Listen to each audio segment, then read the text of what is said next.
Caçando vale a pena. Muito bom com a situação. 17 de maio é o Dia Internacional de Combate à Homofobia. A cada 16 horas, uma pessoa LGBT é morta no Brasil.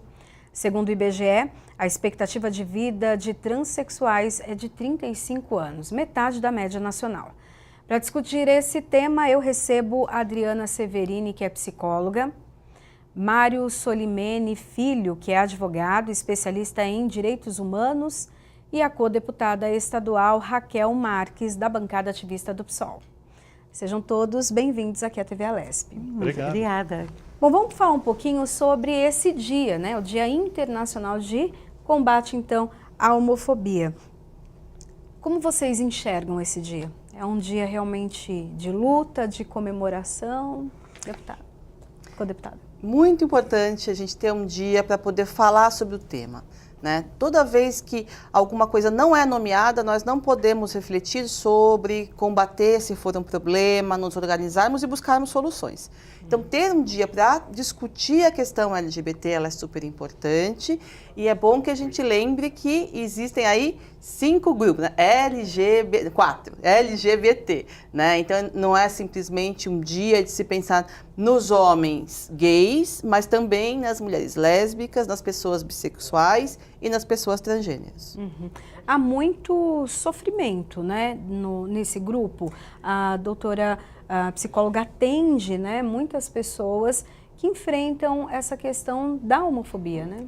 Tem muito sofrimento envolvido desde o começo, desde a descoberta, porque assim, desde criancinha, ela vai ouvindo, o menininho vai ouvindo, e a namoradinha da escola, o namoradinho, e ele já sabe que tem alguma coisa que não bate, que é diferente, que ele ouve, ele ouve aquela coisa, aí a namoradinha da escola já tem, ele fala, eu não quero namoradinha, eu não tenho vontade de ter uma namoradinha.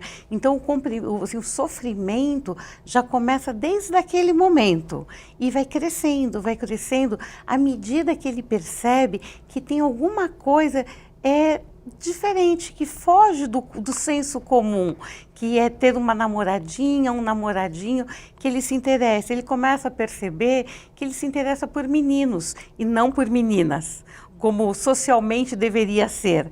E ele começa a achar que tem alguma coisa errada com ele. Aí começa o sofrimento. E num primeiro momento, todos os homossexuais, por mais que ele tenha um bom relacionamento com a família, ele guarda para ele, porque ele acha que ele tem alguma coisa errada. Não, ele não tem nada de errado, ele só não é igual à grande maioria. Ele tem um gosto diferente, ele segue um padrão diferente do que é propagado como normal. Eu falo propagado porque não é normal. Ele tem um gosto que sai do senso comum. Só que até ele conseguir descobrir tudo isso, aceitar para ele mesmo que ele é uma pessoa normal, que ele pode vir a ser feliz e que não tem nada de errado por ser dessa forma, a criança, o adolescente, ele sofre muito, ele se sente rejeitado, ele sofre bullying, ele é rejeitado pelos amigos, ele é rejeitado pela família.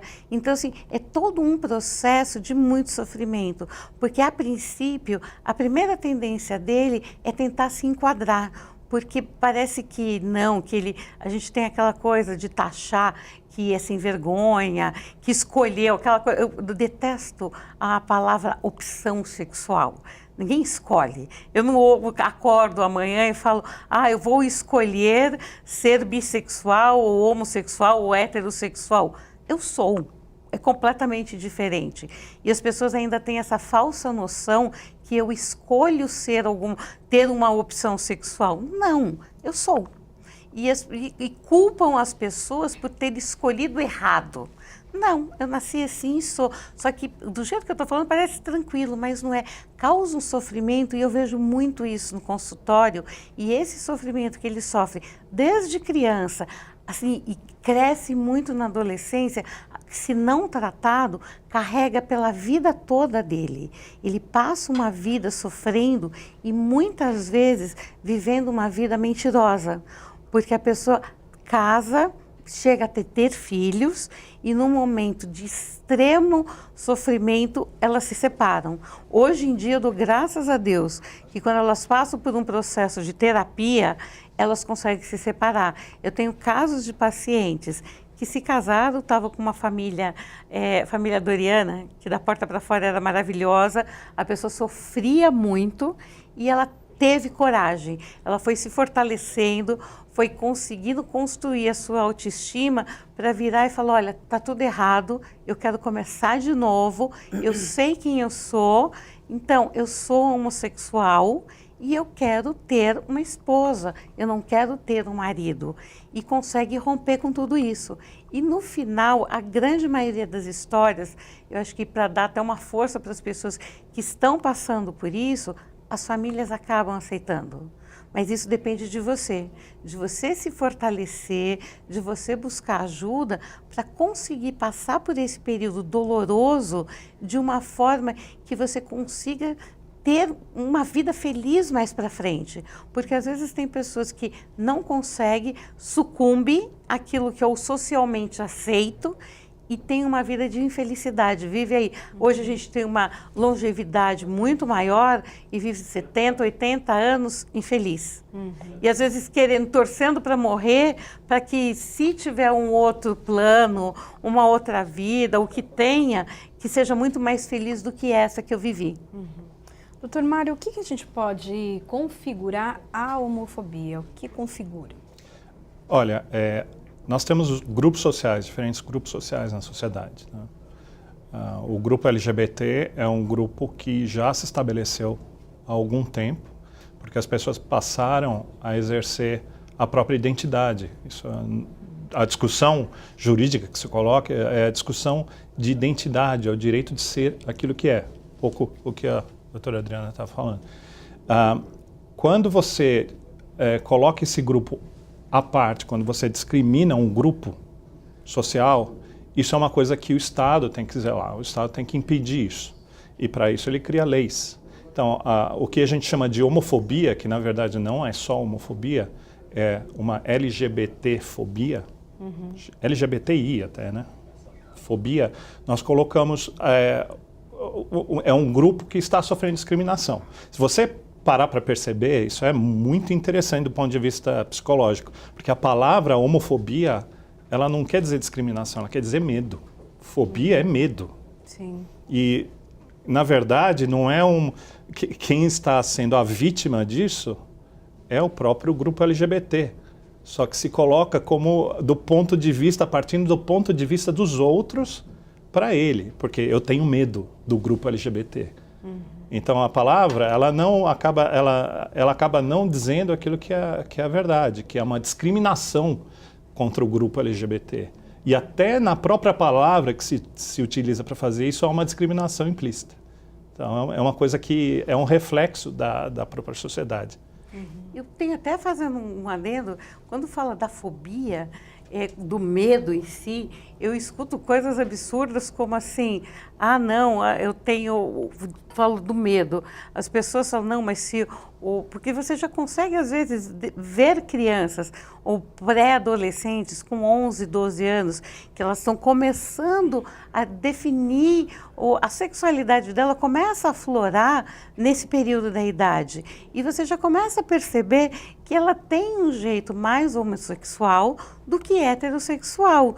E começa a gerar um medo nas outras crianças. E como que as crianças como que elas lidam com esse medo? Com o bullying. E o bullying começa também pela família das outras crianças, porque elas veem ali a Adrianinha, que tem um jeitinho mais de menino do que é esperado de uma menininha, então fala, olha, Priscila, não brinca com a Adriana, não. Tem uma outra menininha. Não, você vai dormir na casa da Adriana? Não, não dorme na casa dela. Dorme na casa da Renata. A Renata é mais legal. Então, assim, eu vejo que não é por mal dos pais, porque por mais antiga que a homossexualidade seja, lá dos primórdios, antes de Jesus, tudo, assim, existe, sempre existiu, sempre existirá a homossexualidade, mas parece que é muito novo e as pessoas têm muito medo. São pouquíssimas as pessoas e pouquíssimos os pais que param para sentar e estudar o que é a homossexualidade. Por isso que acho que chegou o termo homofobia, por isso essa coisa do medo. Então, tudo que eu tenho medo, eu me afasto. Eu não sento e vou estudar, eu vou entender o que é, o que causa. E o fato de eu ser homossexual não significa que eu vou te agarrar. Não, você pode ser até homossexual, nós vamos ser amigas, ou você ser heterossexual, a gente vai ser amiga também, a gente pode viajar, uma troca, dorme na mesma cama, se troca, sem ter nada, nós só somos amigas. O fato de eu ser homossexual não significa que eu vou sair agarrando toda mulher que estiver na minha frente. E cria essa fantasia horrorosa, achando que o homossexual ou o transgênero, ele tem uma sexualidade fora do normal, que ele não tem controle e que, assim, se eu sou homossexual, eu vou agarrar vocês duas. Assim que eu tiver oportunidade, eu vou agarrar vocês duas. E eu percebo isso no consultório, que as pessoas têm muito medo, elas se sentem discriminadas num ambiente de trabalho de mulheres ou homens que têm medo, parece que eles são uma pessoa que não tem controle sobre a sexualidade deles. Então, assim, eu vou ficar sozinha com você. Não, melhor não, eu entro no toalete, não, a Adriana entrou, eu saio correndo, como se eu fosse te agarrar à força. Não, não é. Do mesmo jeito que eu não agarro um homem, eu não vou agarrar uma mulher também. E as pessoas têm esse medo, por isso que eu acho que a palavra fobia, na hora que entrou na homofobia, traz aquela coisa do resquício histórico, do próprio medo do desconhecido, de não saber como é, de não saber como lidar. Codeputada, a bancada ativista, ela tem visitado o Estado, né, e conhecido vários grupos, né, e conversado e entendido um pouco das demandas desse grupo. A senhora percebe esse medo, essa questão da fobia mesmo, dentro desses grupos e como eles têm se articulado para vencer isso? Quando nós vamos entender as necessidades do grupo LGBT, por exemplo, né, que nós temos a pauta da cultura, da saúde, da educação, mas a LGBT também é uma questão importante dentro do nosso mandato. O que nós percebemos? Primeiro, faltam espaços para que essas pessoas consigam de verdade segurança, no sentido da segurança pública, né? Então, as delegacias comuns, elas não estão preparadas para lidar com violências derivadas de preconceitos por orientação sexual ou identidade de gênero. É uma questão que nós precisamos discutir isso, talvez ter delegacias especializadas ou capacitar melhor os profissionais das delegacias que hoje existem, é uma demanda que aparece bastante. A segunda demanda que aparece muito é com relação aos próprios serviços de saúde. Se a gente for pensar na saúde da mulher lésbica, então há muitos profissionais ginecologistas, por exemplo, que entendem que uma mulher lésbica não tem vida sexual. Né, e que por isso ela não precisa ter informação, ter prevenção de DSTs e ISTs e assim por diante, hormonização de pessoas trans e uma série de outras demandas, né? Profilaxia pré-exposição, pós-exposição contra HIV, demandas desse tipo. Além do preconceito dos próprios profissionais ao lidar com as questões de sexualidade que fogem à norma. E a terceira grande demanda que chega é com relação a abrigos. Então, existem meninos e meninas homossexuais, lésbicas e gays, e as pessoas trans, que às vezes na infância, na adolescência, sofrem violências dentro de casa. Nós precisamos ter espaços que acolham essas crianças e protejam essas crianças e adolescentes de suas próprias famílias em algumas situações, né? E assistência social que dê conta, por exemplo, uma pessoa trans ou homossexual em situação de rua, em algumas outras vivências que já são vulneráveis, num contexto de preconceito, elas estão ainda mais vulneráveis. Então, perceber essas necessidades especiais e adequar os serviços para essas especificidades é uma questão urgente. Hoje, a legislação, doutor, ela não é direta para a questão da homofobia.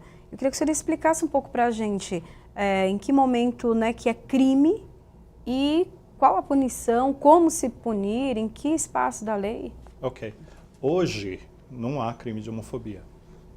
Hoje. Então, o que o Supremo está votando, agora que a votação vai recomeçar no dia 23 agora, 23 de maio, o placar está 4-0, eu vou explicar o que é, né? É o seguinte, bom, começa lá atrás. Nós não temos uma legislação específica para a homofobia. E isso é uma necessidade social. Tá? É uma coisa comum que eu costumo explicar, que a sociedade está sempre um passo à frente da lei. Porque a forma que a sociedade reage é aquilo que os legisladores vão entender e que vão fazer a lei. Então a gente está necessariamente sempre um passo atrás. O direito está sempre um passo atrás da sociedade. E há uma demanda há muito tempo para que se façam leis específicas para o grupo LGBT. Só que há também, ao mesmo tempo, uma onda conservadora muito forte, que sempre existiu, que evita que os projetos de lei dessa comunidade sejam desenvolvidos. E aí há um travamento do processo legislativo, em qualquer âmbito, federal, estadual, porque há deputados que tentam impedir o trâmite dessas leis. E acaba que o cidadão fica desprotegido, não a lei. Então, o que acontece? O cidadão comum, os movimentos sociais, os movimentos LGBT, entraram com um processo diretamente no Supremo Tribunal Federal, que é previsto pela Constituição, que é, no caso do legislador se omitir a legislar, o judiciário pode fazer esse papel se houver provocação da sociedade.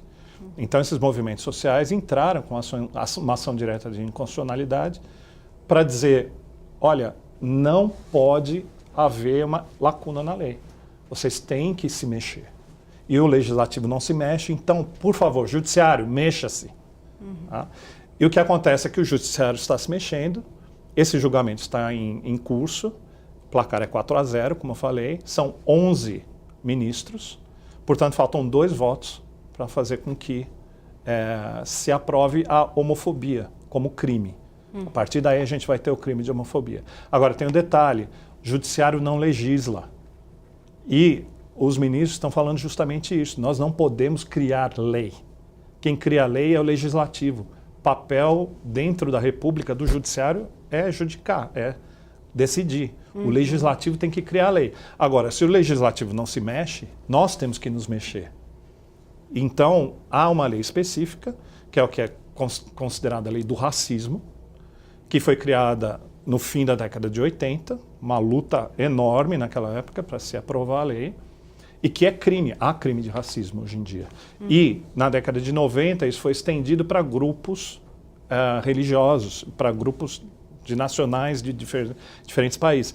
Portanto, essa legislação, ela existe para proteger grupos específicos da sociedade. E ela vai ser utilizada para proteger o grupo LGBT. Portanto, não se está encaixando um quadrado no círculo. Ah, mas então o racismo, o que tem a ver o racismo com a homofobia? Nada. Agora, o racismo foi criado para proteger um grupo social. E a homofobia está sendo criada para proteger um outro grupo social. Tá? Então, a partir desse julgamento, vai se usar essa lei para se punir a homofobia. E dentro dessa lei que já existe, então, no caso do racismo e que a homofobia é contemplada, em que momento a pessoa ela é caracterizada que ela sofreu ali uma situação de homofobia? Na lei, de que maneira? Tá. O que acontece é o seguinte, quando nós estamos falando de racismo ou de preconceito a grupos religiosos ou do que a gente chama de homofobia, que é LGBT-fobia, na verdade, nós estamos falando de uma agressão a um grupo social, não a um indivíduo. Tá? Então, por exemplo, as pessoas que são leigas, né, no direito, elas confundem o que se chama injúria racial, que é injuriar alguém, falar palavras de baixo calão, humilhar, colocar a pessoa a um nível inferior por conta da raça ou por conta, no caso, de uma situação religiosa e agora, no caso, uma situação de agressão ao LGBT. Certo. A partir do momento que se coloca como indivíduo, não entra nessa lei. Isso aí vai entrar como injúria, é uma outra coisa. Agora, se você excluir um grupo social inteiro, por exemplo, que eu costumo dar um exemplo claro, no meu restaurante não entra gay. No meu restaurante não entra lésbica. Você está excluindo um grupo inteiro. A partir do momento que se faça isso e que se coloque público, você tem a possibilidade de entrar nessa lei. Porque daí o cidadão ele vai se sentir excluído. Aqui não entra LGBT. Então, fora daqui, porque eu não vou servir o grupo LGBT. A partir desse momento se caracteriza uma quebra desse dever, né, desse dever de civilidade. E a partir daí se tem o crime de racismo, o crime de homofobia, etc. E tal. Deputada, eu queria até que a senhora desse a sua opinião em relação a isso, né? Não há uma lei, então, específica? O grupo se sente descoberto? O que acontece? E como mudar também isso, já que o legislativo é que precisa fazer? É o legislativo que precisa fazer e não é qualquer legislativo, porque a gente tem legislativo municipal com os vereadores e estadual com os deputados estaduais e o Senado e a Câmara Federal. E é no âmbito federal que essa discussão pode ser feita, em mais nenhum outro lugar. Né? Então, nós aqui na casa, por exemplo, não poderíamos discutir e legislar sobre esse assunto que não é do nosso âmbito de trabalho. Certo. Agora, vejo com muito bons olhos esse trabalho no Supremo Tribunal. Ele já tomou decisões muito importantes, como o caso do aborto em anencéfalos, né? E outras decisões históricas que trouxeram mais civilidade à sociedade, preservaram direitos à luz da Constituição. Vejo o debate, ainda que lento, positivo, porque são temas sérios e profundos, merecem reflexão. Eu acho que certas questões não devem ser tomadas a toque de caixa, pressa, ela não ajuda. O importante é que esteja sendo discutido com consistência, com razoabilidade, com argumentos. E isso está acontecendo de verdade. Estou muito contente de ver a mobilização da sociedade civil e os votos dos ministros. E acredito que nós teremos um impacto enorme na sociedade, porque nós vemos o quanto mudou a cultura do Brasil com a implementação da lei do racismo. Né? Foi alguma coisa que, de fato, impedir e desnaturalizar esse tipo de violência, teve impactos na cultura. Então, a gente acredita de verdade que essa mudança trazida pelo Supremo vai, de novo, influenciar positivamente a sociedade, trazendo mais uniformidade nas relações, preservação dos direitos, de maneira que a homofobia tenda a diminuir até que um dia, esperamos, ela suma. Eu tenho um dado aqui que em 2018, 170 pessoas registraram que sofreram violência em razão da identidade de gênero e no ano anterior esse índice foi de 258. Vocês acreditam que esse número é real? Porque ele é baseado em boletins de ocorrência. A codeputada mesmo falou que existem delegacias que não estão preparadas, assim como não estão preparadas para receber mulheres que foram vítimas de agressão. Os números são reais ou eles ainda são muito maiores? Eu acredito que os números são maiores, porque a gente vê qualquer coisa que são relatados para a polícia, as pessoas acabam ficando com medo, elas têm vergonha, e deixam de ir. Você fala, não foi nada. Às vezes ela sofre uma violência no meio da rua, está passeando, como já teve vários casos, ali na Paulista. Ela é agredida, mas assim, não foi uma agressão, foi um soco. É uma agressão. Mas não foi nada, eu levantei, fui no hospital, não quebrou nada. Deixa para lá, porque você começa a ter coisas, eu vou ter que ir no ML, assim, tirando os profissionais, há profissionais e profissionais. Ele tem medo do vexame que ele vai passar, do constrangimento, de passar por um corpo de delito, de contar toda a história, o que ele estava fazendo ali, o horário. Então, todo o constrangimento que ele vai passar, ele acaba achando que essa dor vai vir à tona de uma forma muito mais forte e vai traumatizar ainda mais e, infelizmente, ainda está instaurado aquela coisa do crime sem punição. Então eu vou passar por tudo isso, eu vou ficar traumatizado ainda mais e a pessoa que fez isso, provavelmente ela não vai ser achada e não vai ter punição. Eu deixo quieto, vou para o hospital, eu me cuido, eu vou para casa, choro quietinho no canto com meus amigos, com a minha família e deixa para lá. Então eu acho que esses números ainda são maiores. Eu não sei o que o doutor acha, mas eu tenho a avaliação de que, além de muitas vezes a gente deixar para lá, tem o fato da subnotificação, que eu também acredito que é subnotificado, acontecer porque nem toda agressão que aconteceu com motivação de homofobia, nem todo assassinato que aconteceu com motivação de homofobia é marcado como tal. Então, às vezes, vira só mais um assassinato, só mais uma agressão, mas não é destacado nas estatísticas a motivação do que aconteceu. Nossa, completamente. É subnotificado. E não é só isso. Uma coisa que eu quero deixar, que eu acho que é meu dever como cidadão, é dizer que as delegacias aqui estão sucateadas.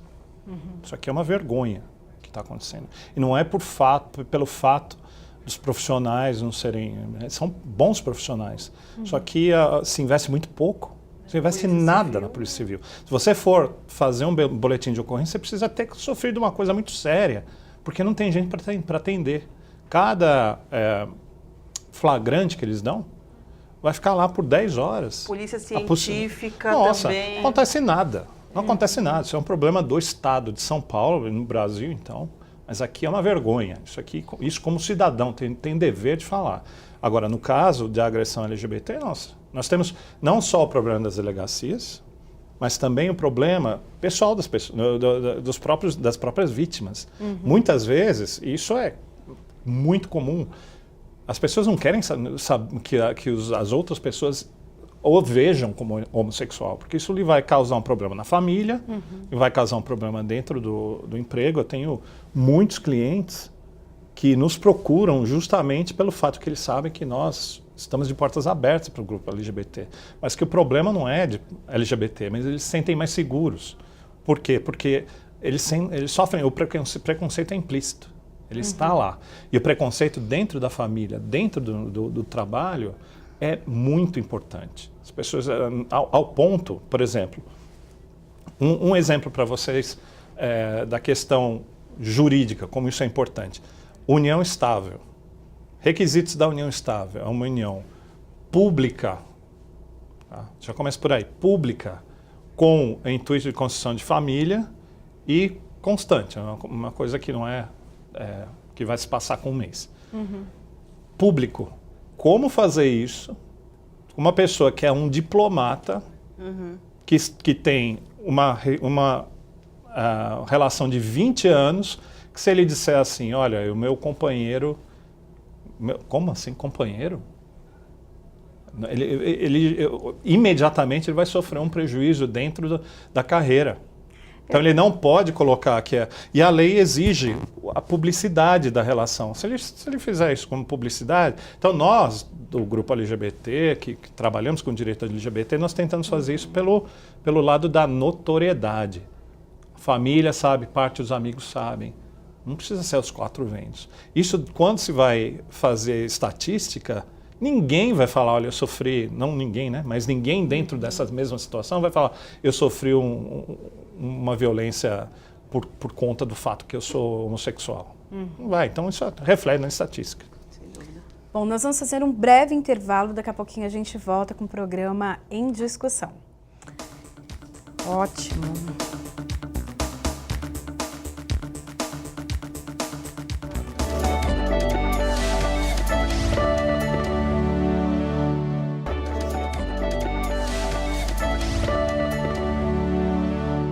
O programa Em Discussão está de volta, o tema de hoje, homofobia.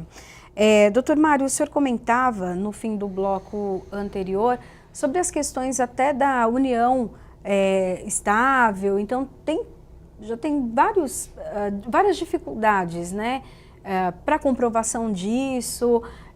O senhor vê isso com muita frequência? Muita frequência.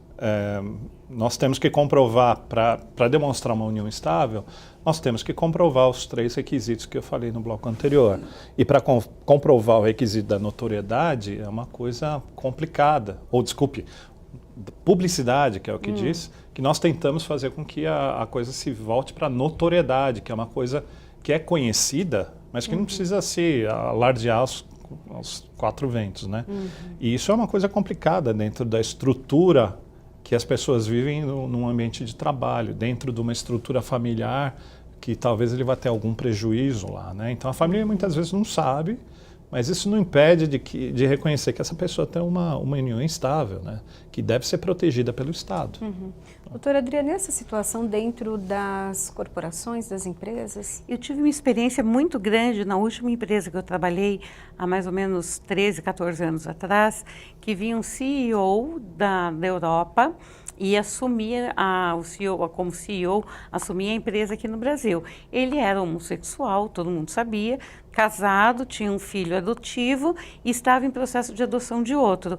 E assim, nós tivemos que fazer, como RH, todo um processo para que as pessoas conseguissem acolhido de forma adequada.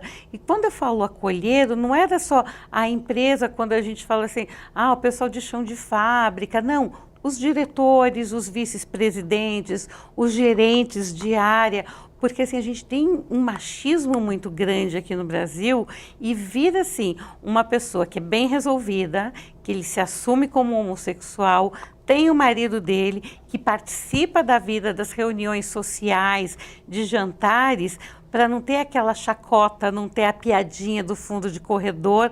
Não, então assim, foi um processo muito grande para que ele se sentisse acolhido e cortasse essas piadinhas. Então não adianta você baixar um decreto, é proibido fazer piadinha, senão vai tomar advertência. Não, não funciona. Com o diretor, com o vice-presidente, não funciona. Então foi um processo longo, demorou 5 meses para a gente conseguir trabalhar todas essas coisas internas dele, de não aceitação em ter um gestor homossexual, colocar todos os bichos para fora, trabalhar, ver que um homossexual é um ser humano e assim, a aceitação.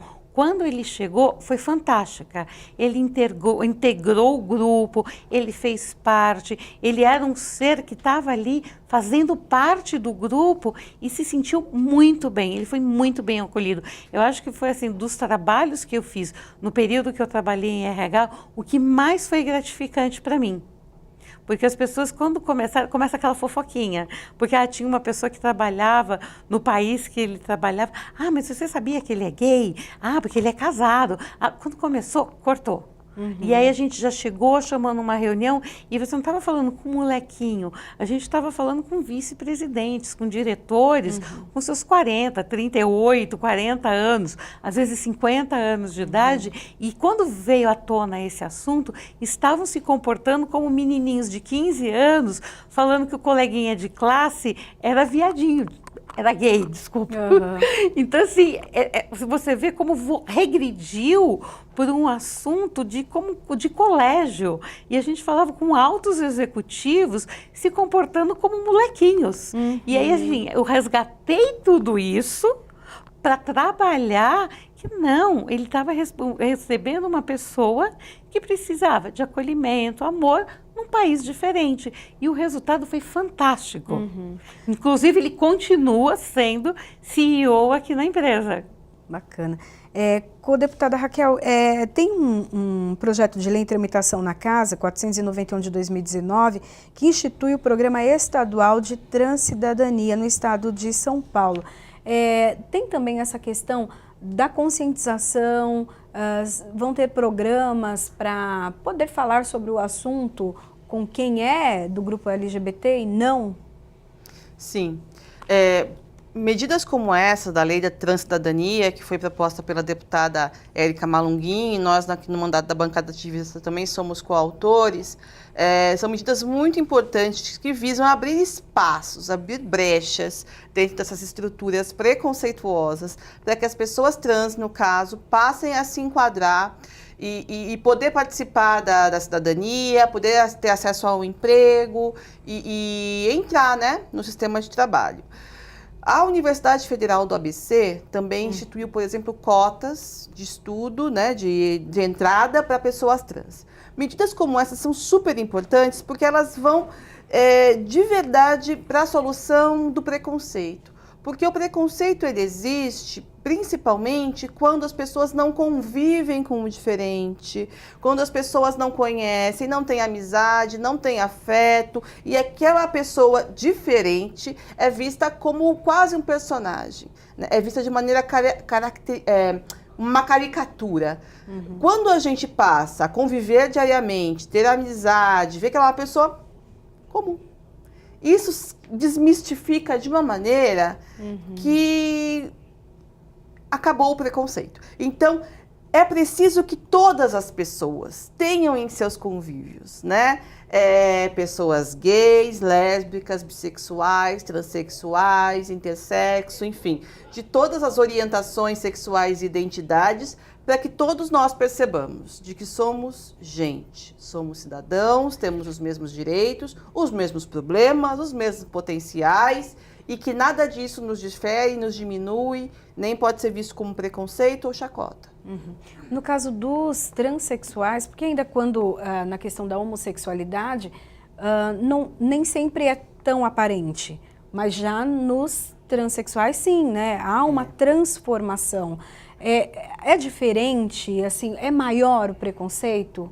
É maior o preconceito, especialmente contra as mulheres trans, que são aquelas mulheres que inicialmente tinham um RG que dizia que ela era um homem, né? Mas ela se apresenta como mulher. Então, especialmente até corrigir os documentos é alguma coisa muito difícil, né? Depois que ela já se resolveu, já se assumiu como uma mulher trans e tal, esse processo ele é muito delicado.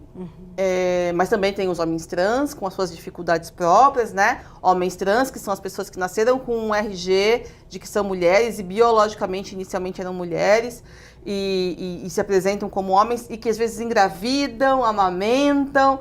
Então, toda essa complexidade, sem dúvida, o desafio acaba sendo maior para as pessoas trans, ainda mais do que as pessoas lésbicas, gays e bissexuais vivem. E eu acho que o ganho do nome social foi fenomenal. Porque eu imagino, eu sentada aqui num consultório médico e chamam Carlos Antônio, eu levanto para atender. Então, é uma coisa que causava muito constrangimento.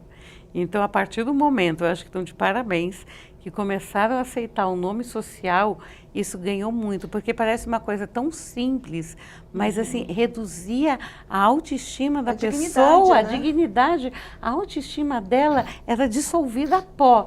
Eu atendia pacientes chorando, que não consegui parar de chorar, de começar a entrar em processo de depressão, porque assim, ela se sentia muito mal. Elas estavam doentes, evitavam a ir a médicos, porque elas tinham medo de ser chamadas pelo nome do documento dela.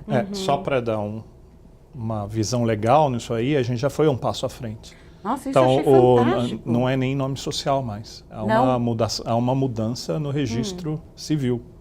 Então, antes isso era feito por uma ação judicial. Nós tivemos muitos casos, né? Havia uma discussão dentro do que estava sendo comentado aqui antes, porque os processos de transformação são muito diferentes entre a mulher trans e o homem trans. Nós temos começo com a aplicação, você tem que visitar um endocrinologista, você tem que fazer, muitas pessoas não visitam, elas se automedicam com hormônios para fazer essa transformação. Depois tem a questão da cirurgia em si, e aí você tem a questão legal. E dentro da questão legal era exigido, veja só, para as mulheres trans, alguns exigiam que se fizesse a cirurgia, o que é uma afronta ao direito individual. Porque eu não quero fazer a cirurgia. Eu estou muito confortável, não quero passar pelo medo, primeiro. Há um desgaste, há uma perda de sensibilidade na região, há todo o risco. E havia decisões judiciais em que se fazia a exigência, olha, nós não vamos mudar porque você não mudou ainda, não fez a operação para que você se adequasse ao gênero que você disse que é. Isso é uma afronta. Aí, isso progrediu para que isso fosse esquecido, não se precisasse fazer a cirurgia, mesmo porque no caso dos homens trans, é uma coisa muito invasiva. extremamente perigosa, na verdade, porque é uma transformação total que você tem que fazer. E são poucos que têm assim, uma cirurgia cara, se você for fazer particular, porque pelo SUS acaba demorando muito. O SUS permite, e assim, e as pessoas, não, mas a fila é muito grande. Mas é difícil. E as pessoas acabam recorrendo a médicos e correndo riscos altíssimos de saúde, de vida, para conseguir fazer uma cirurgia. E há também a confusão de que para ser, por exemplo, uma mulher trans, vamos falar das mulheres trans, é preciso transformar. E eventualmente essa pessoa, ela nasceu com a identidade, lida socialmente como homem, tem um pênis, ela se afirma como mulher e ela está muito confortável com o seu pênis. A vida sexual dela, a vida dela, assim, ela não tem nenhum problema com o seu pênis. Ela tem uma identidade de mulher, mas não quer dizer que ela queira mutilar o seu corpo. São coisas diferentes. São completamente Eu diferentes. tenho várias pacientes que são assim, elas se sentem muito tranquilas com o pênis. Eu sinto que o que assim, machuca muito são os seios. Tanto os trans homens, isso eles sentem uma necessidade de tirar o seio, e as trans femininas, elas sentem a necessidade de colocar os seios. Mas não é tão invasivo quanto mexer nos órgãos genitais. E dentro daquela história que eu estava conversando, que é uma evolução da nossa conversa, né? Hoje em dia não se precisa nem ação judicial. Tá? Então, uma informação importante, você vai ao cartório, você precisa demonstrar na conversa que você tem o que eles chamam de transtorno, né? Transtorno transexual. Você tem que, então, assumir um transtorno. É chamado transtorno, está no Código Internacional de Doenças, o que é uma coisa meio... Não, completamente, é uma afronta, né? Mas isso é considerado um transtorno.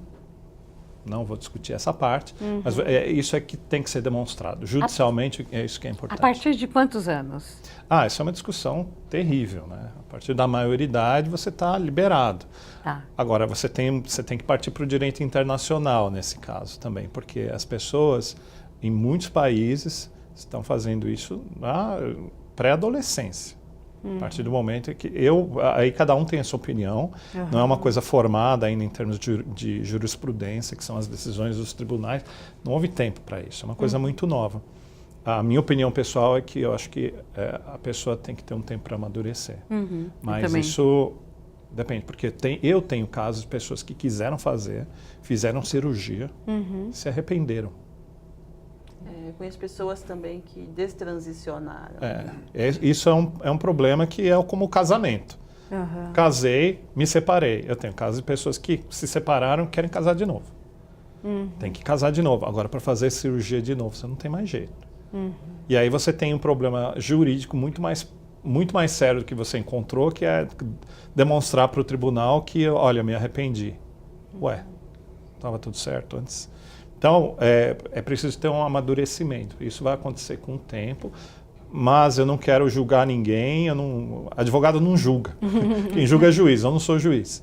Então, as pessoas, cada um tem a sua opinião, que deve ser respeitada, mas é uma coisa que nós ainda vamos ver nessa sociedade que está se desenvolvendo. Eu entrevistei há poucos dias uma trans que está, agora ela, se não me engano, tem 50 e poucos anos, e fez essa transição aos 40, né?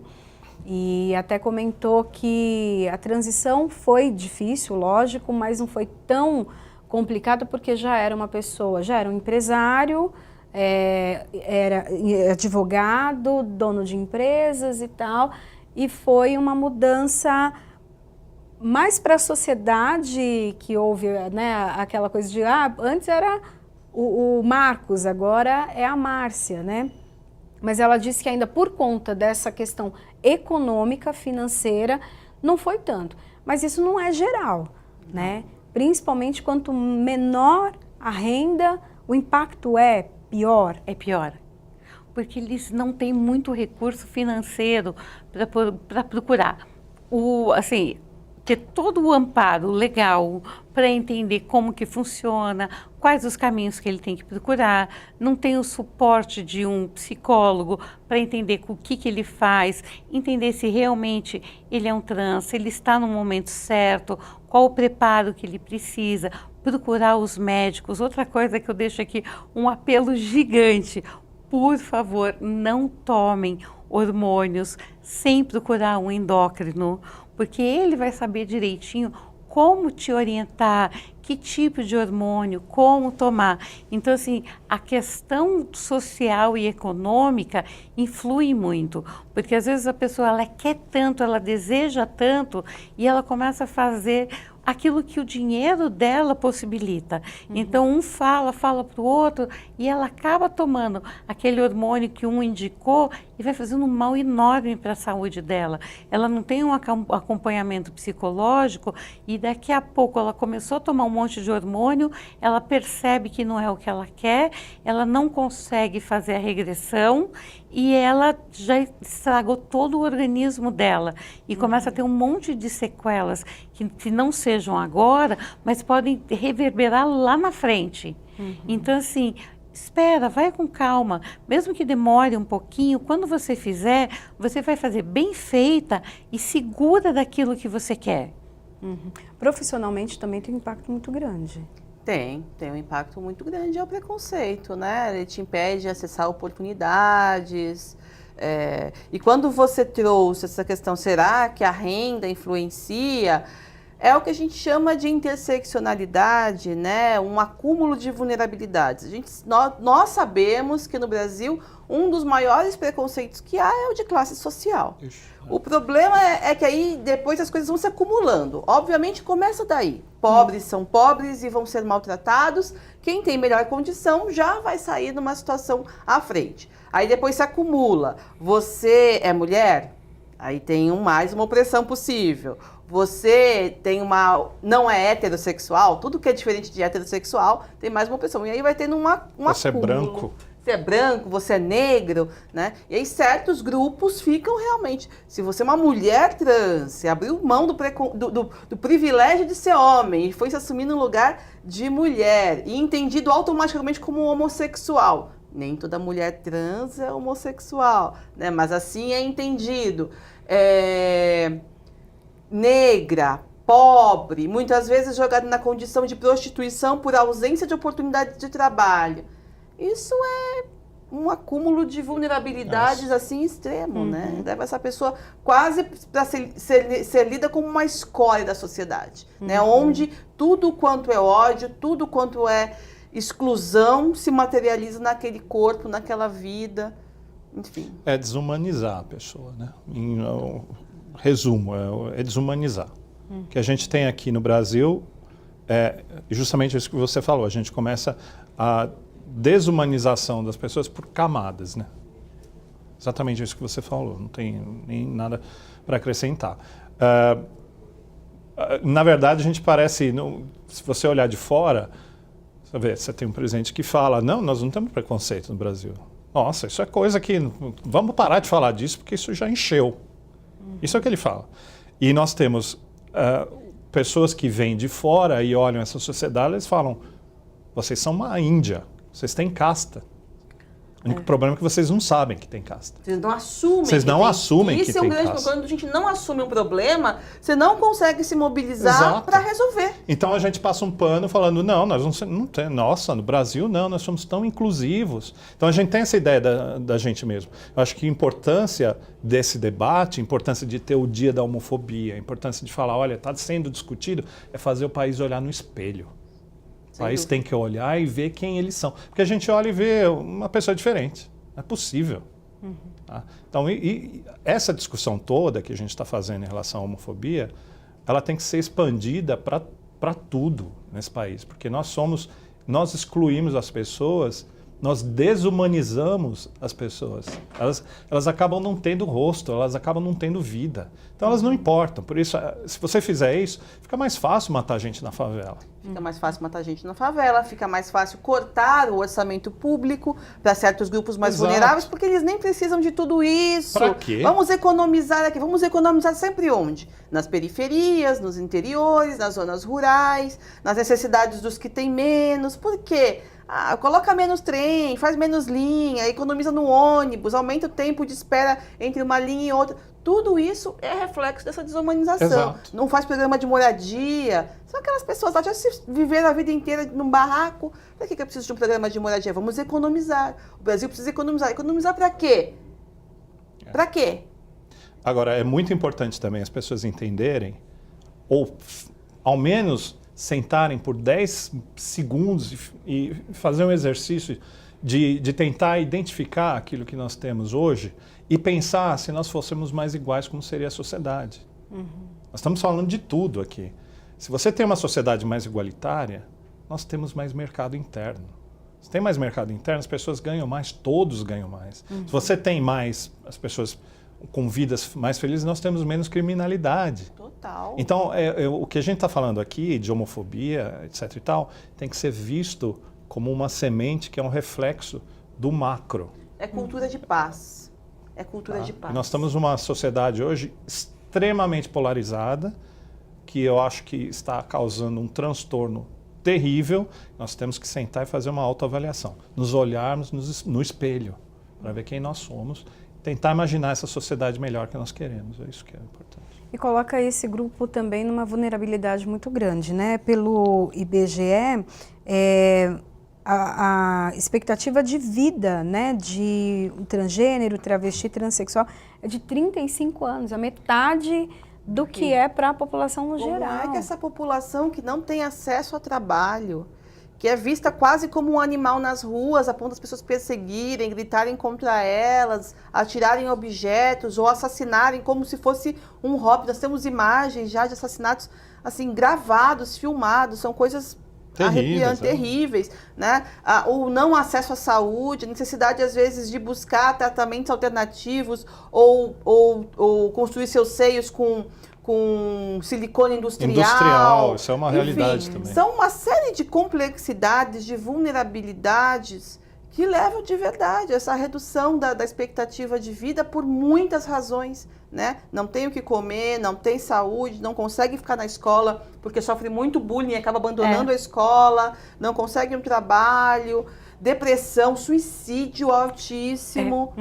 Não tem como. Exatamente. E isso começa muito cedo, né? Também há informações de que uma média de expulsão, né, que essa pessoa transexual ela é expulsa de casa de 13 anos, né? Então, aos 13 anos ela é colocada para fora de casa. Eu até visitei uma instituição que acolhe, né, essas pessoas que foram expulsas de casa e começa ali um trabalho todo psicológico, social, inclusão no mercado. Muitas não têm escolaridade, a gente tem até um dado aqui que 72% não tem ensino médio, 56% não tem ensino fundamental. E no estado de São Paulo, até onde eu sei, nós temos apenas uma casa desse tipo, que é uma casa organizada de maneira privada, é uma ONG, né, que um fundador busca recursos por si, sem convênio com o Estado, e o Estado mesmo tem 0 espaços destinados a essas pessoas que, como nós vimos, sofrem inúmeras vulnerabilidades.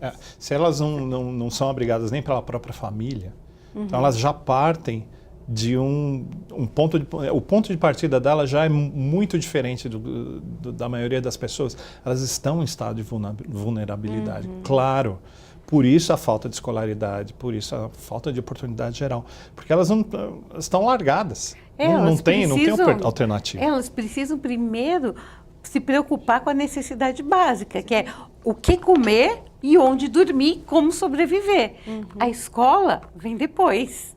Elas têm que saber, será que amanhã eu vou estar viva? Será que hoje eu tenho que comer e onde dormir? Então, como que elas vão começar a pensar em qualquer outra coisa além disso? A legislação não obriga que essas pessoas tenham direitos? Que todos temos. Como cidadão, nós temos, mas aí você cai naquela questão da desumanização. Essas pessoas elas estão além do alcance da lei, se você parar para pensar. Porque os pais eles têm a obrigação de cuidar dos filhos. Isso é uma coisa que se aplica a todos. E isso eu não posso negar, há assistentes sociais que estão do Estado e do município olhando por essas pessoas. Não há como dizer, não, nós não temos. Nós temos. Nós temos órgãos específicos do Estado e do município para olhar pelo geral, pelas pessoas que vão ser... Olha, seu filho não está indo mais para a escola, o que aconteceu? Agora, a partir do momento que você tem o pai e a mãe que deveriam olhar por aquela criança, 12, 11 anos, e não aceitam aquela criança porque elas não conseguem ver do jeito que ela realmente é, aí você escapa, essas pessoas escapam do sistema. Elas caem num vácuo em que a legislação, que você precisa estar falando muito acertadamente, mas não, dentro do que deveria acontecer, isso não acontece para elas, elas estão excluídas. O sistema falha miseravelmente com essas pessoas. Co-deputado, o que precisa ser feito, então? De que maneira fazer para que todos sejam assistidos, então? Boa pergunta. É. Porque essas vulnerabilidades, assim, de novo, né? A gente está falando aqui da população LGBT, mas ainda há muitos grupos, né? Excluídos, esquecidos, não atendidos. Infelizmente, nós precisamos de um Estado mais forte.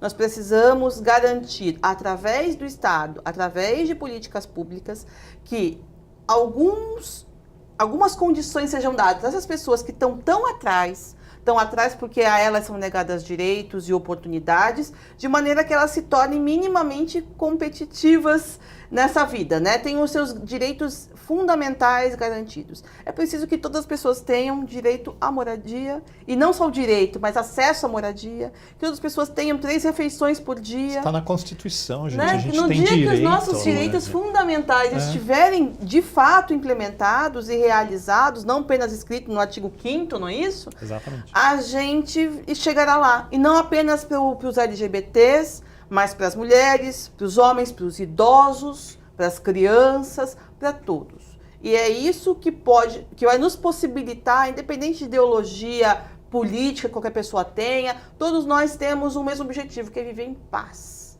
E a paz só vai acontecer se todas as pessoas tiverem direito e a concretude de viver com o mínimo de dignidade. Bom, nosso programa chegou ao final. Eu quero agradecer, então, a participação de todos vocês. Né? Esse debate ele é muito rico, né? Para que políticas públicas sejam criadas e a vida das pessoas, como a co-deputada sempre, né, falou o programa todo, a questão do amor, do respeito, realmente seja uma verdade. Obrigada, então, pela participação de todos vocês. O programa Em Discussão fica por aqui. Você pode assistir esse e outros programas no canal da TV Alesp no YouTube. Eu te espero. Tchau, tchau.